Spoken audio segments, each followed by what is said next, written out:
Hello and welcome to PodRocket. I'm Brendan, I'm your host, and I'm on the engineering team here at LogRocket. Today, our guest is Rob Sutter, head of Developer Advocacy at Fauna. Rob recently gave a talk at Serverless in the Park about building data-driven APIs at the edge, so we are excited to dive into that and hopefully some related topics in serverless as well. Rob, welcome to the show. Thanks for being here. Hey, good morning, Brendan. Thank you for having me.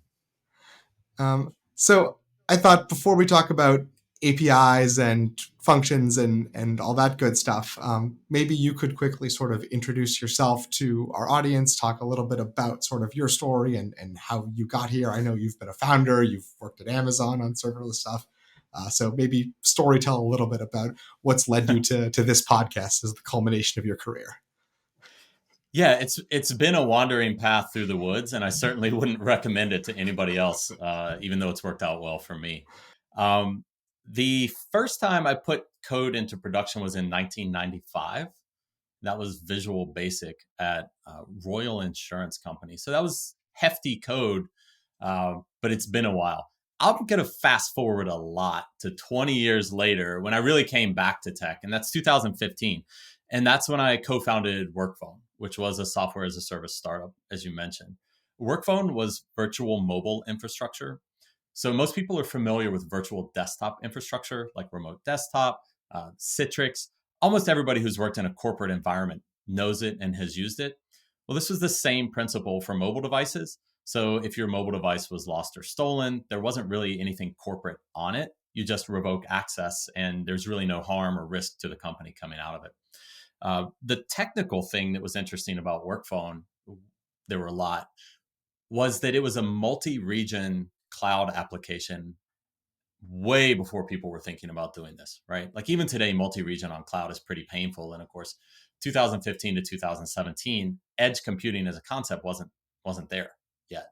And so the idea that you could run the same workload in more than one place wasn't really something that the cloud service providers had considered. And so we had to cobble a lot of that together ourselves. It involved learning a lot about networking and IPsec and VPNs. And we were already doing all of these interconnects with mobile virtual network operators. So there was just a tremendous amount of undifferentiated heavy lifting to get to the starting line. So that's really informed a lot of what I've done since. And winding up at AWS, as you mentioned, on the serverless team as a DA, was sort of a we love this word, don't we? Orthogonal step forward in my career, where it was more the application integration side and step functions and EventBridge in particular, but it was still tied into one region. And then when I came to Fauna, or more accurately, when Fauna approached me and started talking about, well, we're a distributed database across multiple regions that you just turn it on and it's there. It's a single API call. I immediately got it, right? Where were you 7 years ago when I needed you? And B, the value proposition was immediate and clear for me. So, I was excited to come over and tell more people how they could run their applications in more than one place. Yeah, and I guess you've now been in dev advocacy for a while. I would love to hear sort of a little bit more about how you see your role as a dev advocate and dev advocate leader, and sort of what appeals to you about doing that job every day. Yeah. I'm kind of a spicy dev advocate, so this may not be the mainstream take, but I'll try to keep it valuable for listeners, right? The main thing that I'm here for is to help companies understand what developers need to build, and to help developers understand how to build with what companies offer. And that sort of informs all the other aspects or dimensions of developer relations or developer advocacy that we can talk about. Where do I think it should live? And how do you approach it? What are your goals? What are your metrics? Let's take that first one. I think it's pretty commonly understood today that developer advocacy should either live in marketing or should live in product. I don't come down on there being a right answer here. Much like anything, if you've been in your career long enough, the answer is it depends. Companies that understand how to market effectively and then understand how to measure their marketing effectively are probably going to be more effective having their developer relations function inside the marketing team. Companies that thrive on customer feedback in a meaningful way, that are really willing to say, oh, well, here's our 18-month roadmap, and we're now going to throw it away because we've gotten consistent customer feedback in a different direction. That type of company is really going to thrive having developer advocacy underneath its product team, because that is the value of an experienced DA is, what does it feel like to build with this product? And what do I want it to feel like to build with this product? And if the product team is willing to hear that message, then it can be really powerful. And just by way of quick caveat, both at AWS and at Fauna, I was in the product org. AWS has both, Fauna does not. Do you feel like that's sort of, obviously at AWS and at Fauna, you're working on pretty heavily developer focused, like platform as a service type tools. Do you feel like that leads more towards that developer advocate sitting in the product org, versus maybe more of a like B2B API product that's less platform focused, or do you think it really just has more to do with the organization? Maybe. I want to say yes, that it does. And I think there's a part that you're being too kind to mention here, that both AWS and Fauna are extremely complex products. And they have to be. The developer advocate's role is to make sure that they're not complicated products, right? There's an essential complexity to these products because they're making opinionated decisions for you all the way up the stack until you get to a point. Each one of those decisions has artifacts that leaks through to the next layer where the developer interfaces. And only by building at that layer can you say whether you're making the right abstractions or making the right decisions and exposing the right amount of complexity while avoiding unnecessary complication.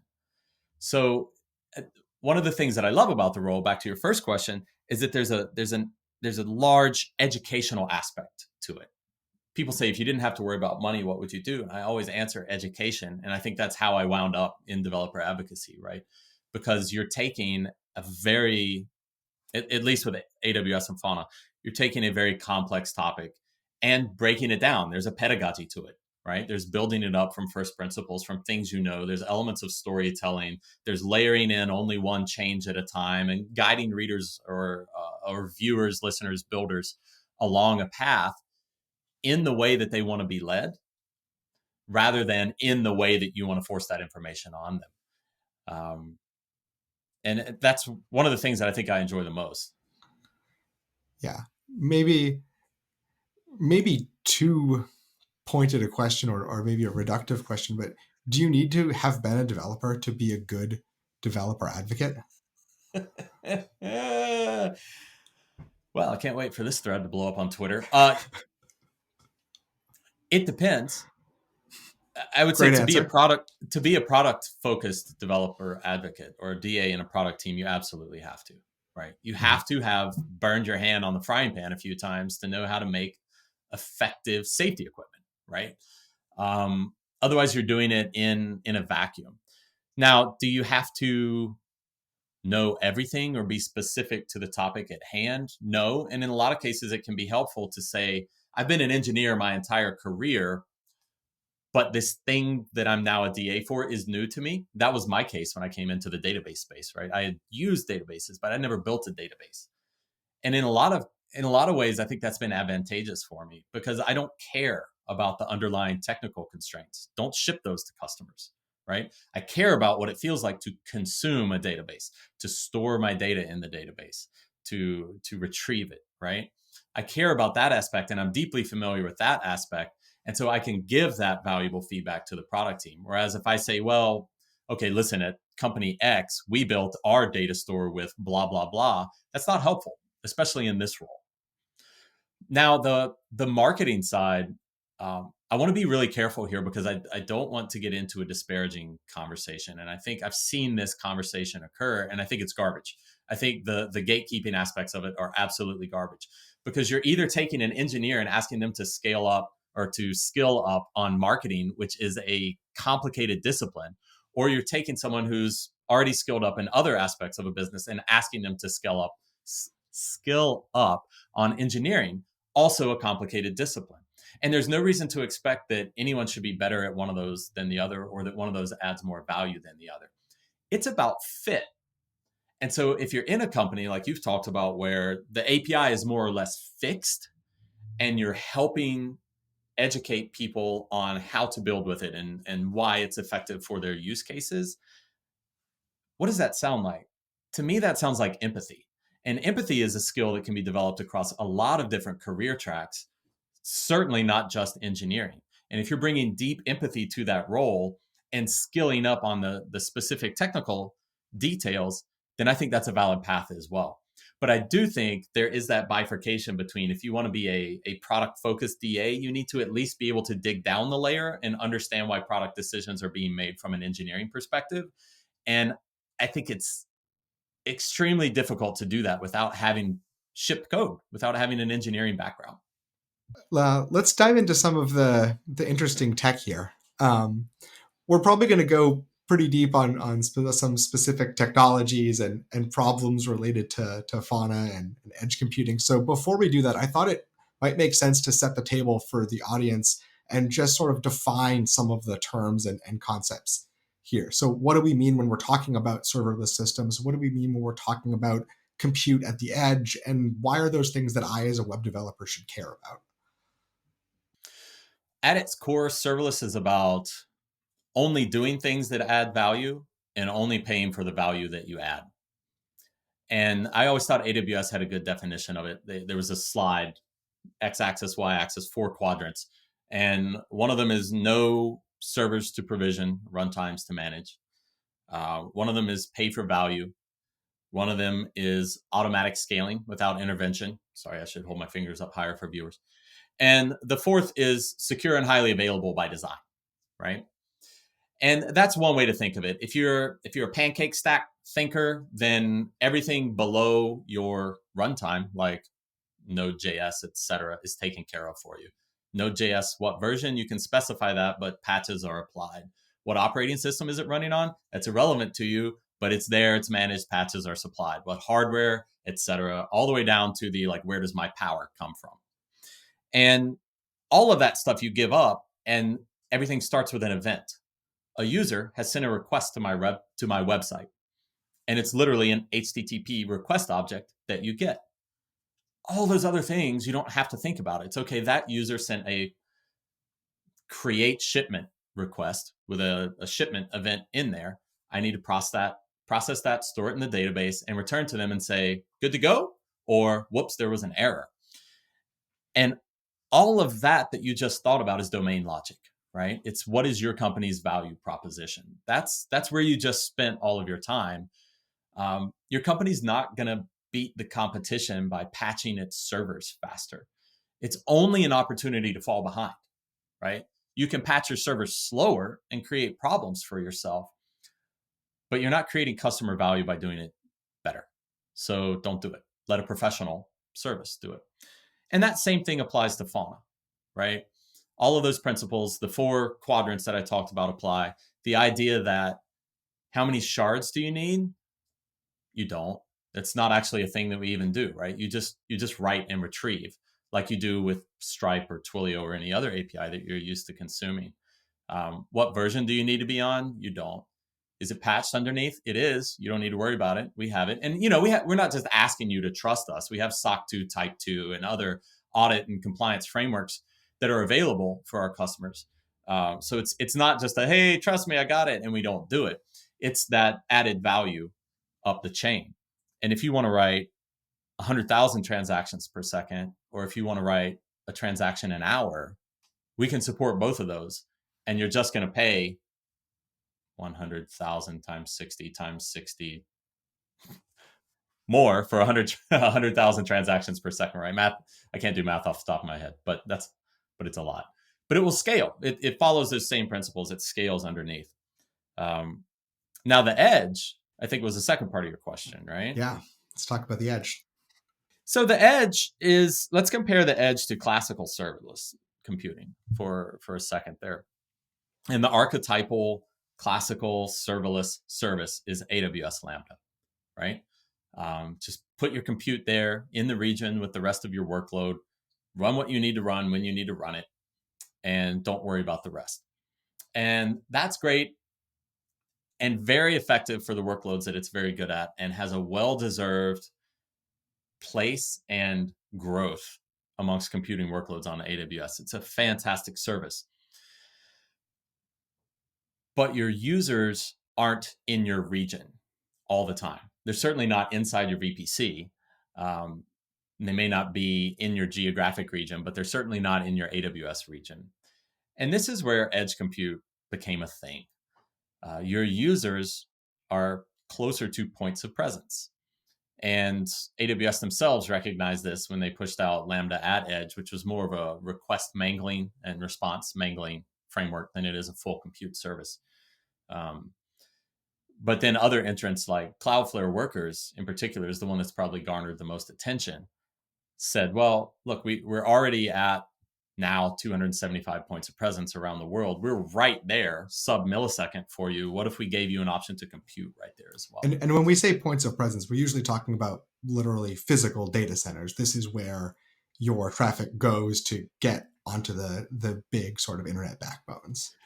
Right. So if you think about from my house, I happen to know that my point of presence is in the Bronx, right? So Cloudflare literally has a big old data center right there where from my ISP into there for people that use Cloudflare or for workers, that's where all these requests are handled. And when you think about speed of light there, it ain't much. I'm in New York Metro, so it's right there.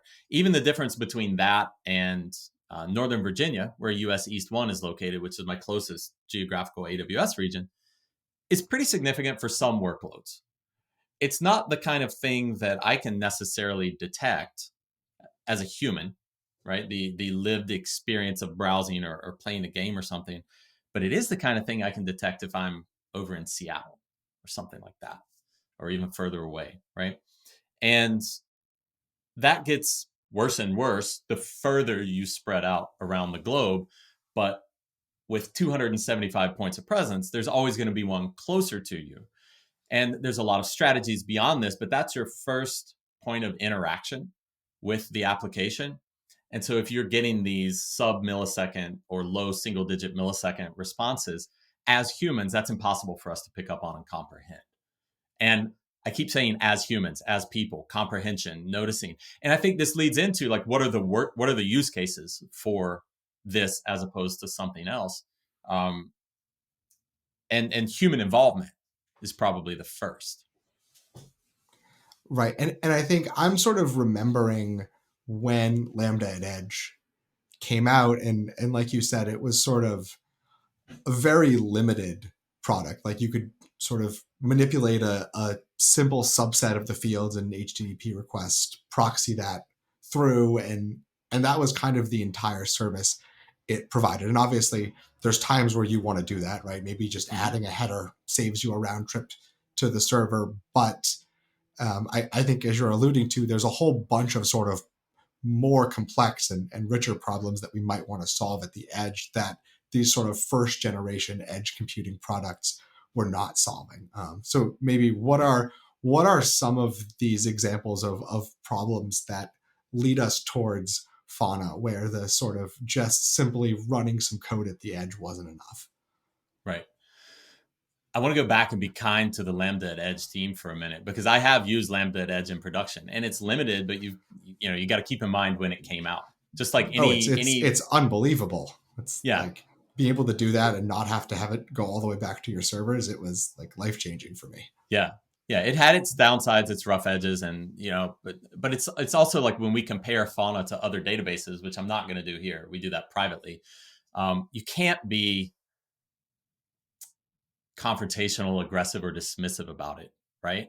Like you've got to look at them in the context of when they were built and how revolutionary they were. Even some of the more recent ones that are like 10 years old and starting to show their age now, they're starting to show their age because people started doing things with them that they never imagined when they were designed. And when they were designed, they were the best thing in the world at the task they were designed for, right? But you do have workloads that evolve, directly to your question, that make something like Fauna more applicable, whereas other solutions aren't. And the first use case that you're going to look at is anything where time is money, right? And this is where you get into like perceived experience. Or I like to talk about it as lived experience, right? If I'm the customer, I click on your website and it's slow to load. I don't care what your monitoring told you the request time was.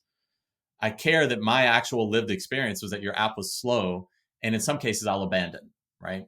So there's the big famous study, I always forget the reference, but it was every 100 milliseconds of added latency results in a 1% decrease in conversion for online, for e-commerce. For a lot of businesses, that matters. For a lot of businesses, going from Seattle to US East 1 is 100 milliseconds. And so, in particular, when you think about like population distribution in the US, and I don't want to make this geocentric to the US, this applies in the whole world, but it's just where I live, so it's easier to talk about it. The US population is distributed out to the coasts statistically. Yes, people live in the middle, but when you're doing things on margins and looking for statistical gains in revenue, you're going to improve the experience where people live the most. So there's also not very many data centers in the middle of the country that you could use. So now you need to go out to this concept of, okay, in general, if I can have my application respond from the closest place possible for every customer, I should see my conversion rates increase. That's one. Another is simplicity. And this happens in a couple dimensions. And I want to talk, again, very carefully, because this is not negative against Lambda, but I want to talk about as Lambda has matured as an offering, there are tons of configuration options on it. And they're all there for a very good reason. That very good reason is that AWS is customer obsessed and customers asked for those. But it can be overwhelming, but they're necessary. Let me talk about a use case that's not good for edge functions, then we'll come back, that Lambda addresses. And that's all of your compute is centralized. All of your line of business applications that are happening inside your region, where the data is being generated, where your workflows are running, where your batch jobs are running, that aren't related to receiving input from all over the world from mobile devices or anything like that. Your simulations, if you're in financial services and you're using data to run Monte Carlo simulations to project what your next trade should be.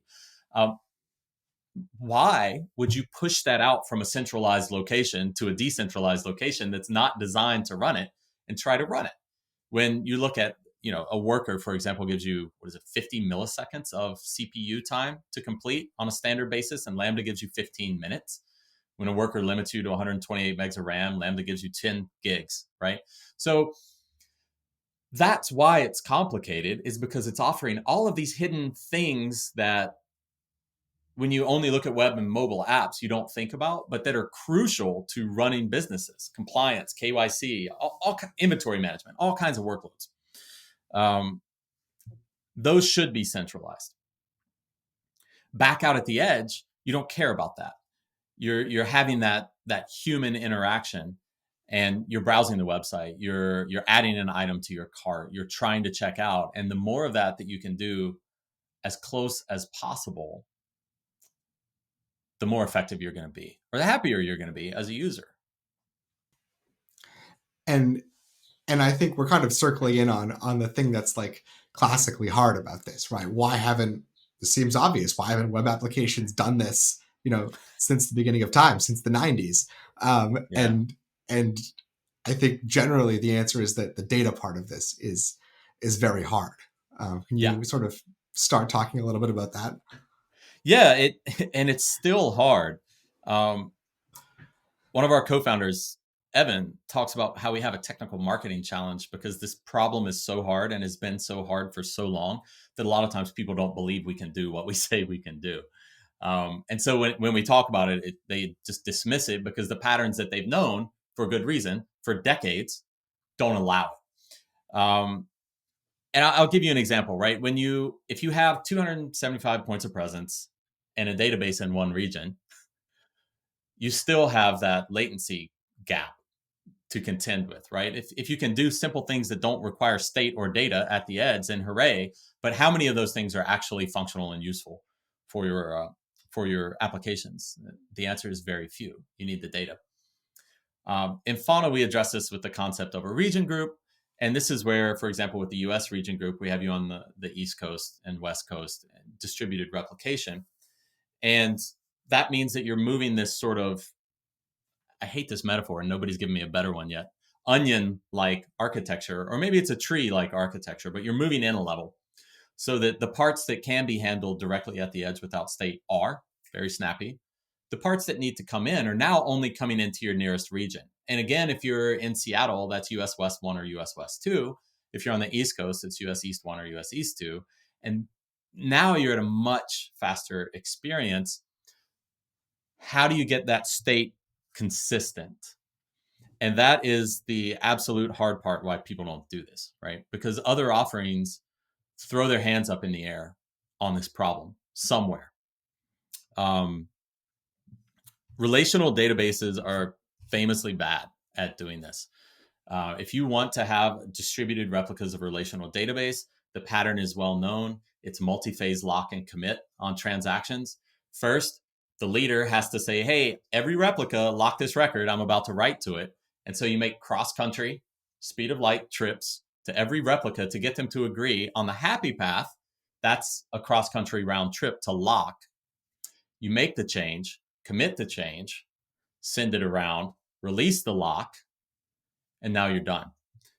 You can see now, instead of like just having the one trip to a single destination, now you've made all these trips across the country, and it's actually worse performance if you need that strong consistency and the ACID transactions around it. Which strong consistency and ACID transactions are like the whole reason to use, most of the reason to use a relational database, right? You have those guarantees around the correctness of your data. So you just scale up and up and up and up as long as you can, add a bigger instance to it to guarantee it, but it doesn't help you with that replication. So the moment that you go into the replication land, you've given up all of those guarantees and the actual reason that you're fighting with a relational database in the first place. Enter the document database. And enter eventual consistency, which, again, like many things that came out of the mid 2000s, brilliant approaches to overcome the limitations of the time, but they put a lot of load onto the developer. Listen, just write it and it's done. It's done right there. Single digit millisecond. Oh, hooray, that's awesome. What happens if I read it over here? Oh, right. And hopefully you've seen the cartoon, right, where the guy comes along to get the lady's cat out of the tree. And he, like, instead of trying to climb the tree, he reaches down into the panel below and pulls the cat up, and it's in the panel twice. And she's like, wait, what? And he goes, just wait a minute. And they go through the bottom panels, and the cat disappears. And now at the end, everything is correct, right? That's what's happening when you're reading state from eventual consistency. And all of that gets put onto the developer to manage.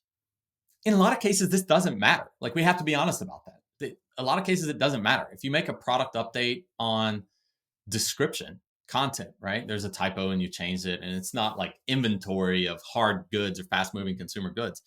Does it really matter if it takes a second to replicate around the world? No.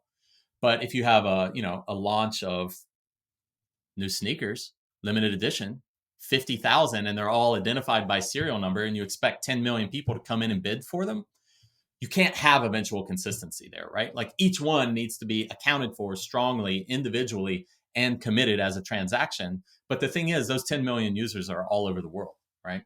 So fast moving consumer goods is a really, and especially the inventory management side of it, is a really good use case for Edge and Fauna, because you're coming in to the system to get a quick, you want to know, otherwise you're going to sit there and reload and add more load to the system, which is, you're creating this vicious cycle. But if you have an architecture that can handle and absorb that load with strong transactions, you're actually helping the load manage itself, if that makes sense. I mean, this sounds like the story of all of the early, like, COVID vaccine booking sites where they were overloaded and people would then sit there refreshing them and eventually just completely bring them down, trying to get the page to load in the first place. It's that, like, classic web impatience death spiral.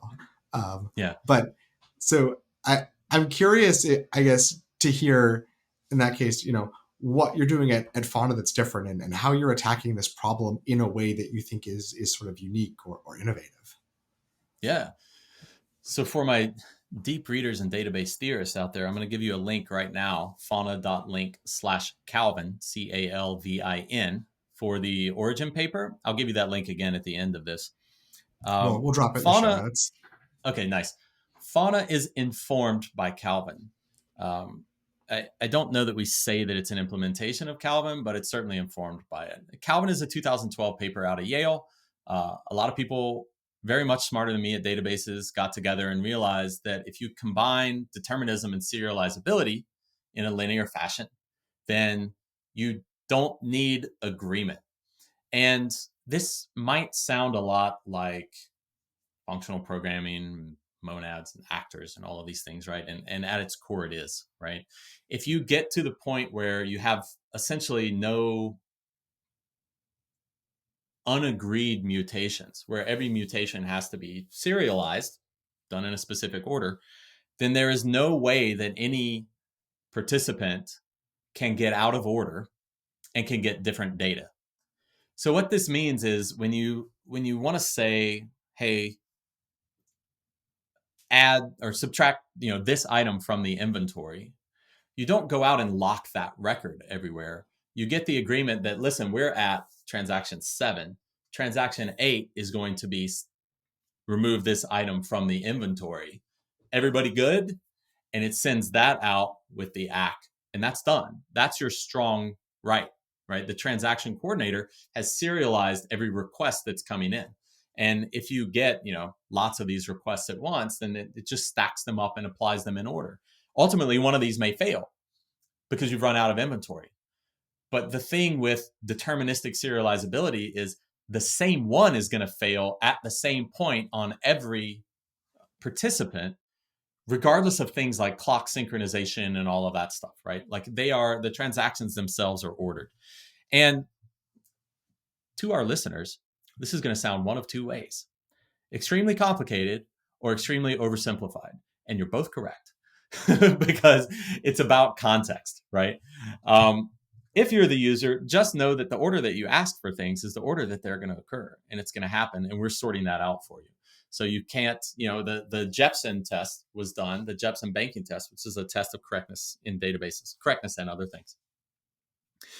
If you deposit $20, withdraw 10, deposit 100, withdraw 100, that's a very different thing from if you deposit 20, withdraw 100, deposit 100, withdraw 10, right? Order matters in these types of use cases. One, you get hit with a fee. It's not your fault. The other, everything happens and you have a positive balance remaining in your account. $10, if I remember correctly. For the database theorists and the people much smarter than me who say you just washed over a bunch of this stuff, I would encourage you to read the Calvin paper itself, as well as Dr. Daniel Abetti's blog on fauna.com/blog, comparing Calvin and Spanner. It's like distribution without clocks. We'll get that right in the show notes for you, but that's the general concept on it. And so I guess for probably the majority of us here who aren't database theorists, when I zoom Myself up to included. the developer level of what does it look like to interact with this database, like what's not my experience as a developer of, okay, I want to write a system that's going to do some transactions, insert some product IDs. Does this feel like a SQL database? Does this feel like Mongo? Like, what is the experience that I'm having as a user working with this tool? Yeah, so it feels different. That's good and bad, and we're working to address the bad ways. Let me talk about both. It feels different in a good way because you make a single API call, just like you would do, response.send or transaction.charge. You do, fauna.query, create database, and in about 40 milliseconds in the region group, you'll get a response. And what it's done is created a database that spans the entire region group and is available for you. And I want to spend a little bit of time talking about this because for competitive analyses lately, I've had to go through other platforms that I won't name, but a lot of them. And you go to get global, you go anywhere from like 5 minutes to an hour. If you're doing things like provisioning clusters yourself, 2 hours you could. And again, like there's no small amount of magic involved there. When they were designed, that was an improvement. But you think about today and CI/CD pipelines running multiple times an hour and continuous delivery of things into production, and part of that for mature tech ecosystem companies is, look, give me an entire new environment that just matches everything, spin it up with infrastructure as code, run all these unit and integration tests against it. They all pass, tear it down. Now you can deliver it into the first of several laddered rollouts. 40 milliseconds and a couple hours are very different experiences in those pipelines. And that's like the heart of developer experience, right? What does that feedback loop look like? If you spin something up, load it up, and we're much faster at loading data as well. We've done recent tests. You're doing the exact same thing. This is the actual production database that you're doing this in. It's just a different production database. You're on the same platform. And if you can do that in seconds, minutes, pass or fail your test, let's be honest, they're going to fail more often than they're going to pass. And you now know where and can start digging. That's a massive improvement in developer productivity. Now, there's always a cost. There's always a trade-off. The trade-off is, we hinted at that, like the functional nature of that earlier. And Fauna's current query language, Fauna query language, FQL, is a Lisp-inspired functional programming language. If that frightens you, we're bringing you another way. If you're like, oh yeah, I love Haskell and I get this and I love Clojure and this is what I've been looking for, come join us, because it is every bit as powerful as you would expect. You get all the benefits of composition. You can write very simple fragments, unit test them, and then compose those fragments into very arbitrarily complex queries and be confident in the queries because each component works individually, and then you only write your test against the entire component. This should sound very familiar to anybody who's been building in JavaScript on the front end for the past 5 years, right? And that's great, but the fact is, what is that? Like 10-15% of developers are really comfortable with functional programming. So we're working on the next version of our query language, which is heavily inspired by customer-obsessed feedback. It follows the document and object model that you're used to with, dot notation for methods and fields. And, it very much looks like GraphQL, JSON, TypeScript, all the things that people know. So sit tight with us. If you get in there and you get a little scared, DA's doing some education pieces for you to bring you along. But it's also going to get easier. So it goes and it gets easier in two directions there. I think also interesting that it feels like the end of that story with a lot of companies would have been sort of converging on a SQL dialect as the answer for how do you make your query language accessible. And so I'm very curious to hear why you've sort of landed on something that's not SQL flavored as sort of the direction you want to go in, and whether that's sort of more opinionated or more of a sort of technical design constraint. No, I don't think it's giving anything away to say that we want to support SQL eventually. And we're doing the work to do that. This is another aspect of developer experience that's really interesting. When you talked about serverless in the park, I also moderated a panel there with Brian LaRue of Begin. And he made a point that a lot of people confuse familiarity with developer experience. People want SQL because they're familiar with it. SQL is, if you go away from it and come back to it, man, it is a, it's sets, and it's this, you don't write the rest of your program that way. And I'm not like, don't get me wrong, I'm not anti-SQL. People ask for it, the right to ask for it, and we're going to give it to them. But when you're a company looking to grow, you need to look at what's going to be intuitive for the broadest amount of developers. It's why almost all companies publish their documentation or their blog post, tutorials, et cetera, in JavaScript first, right? It's what people know.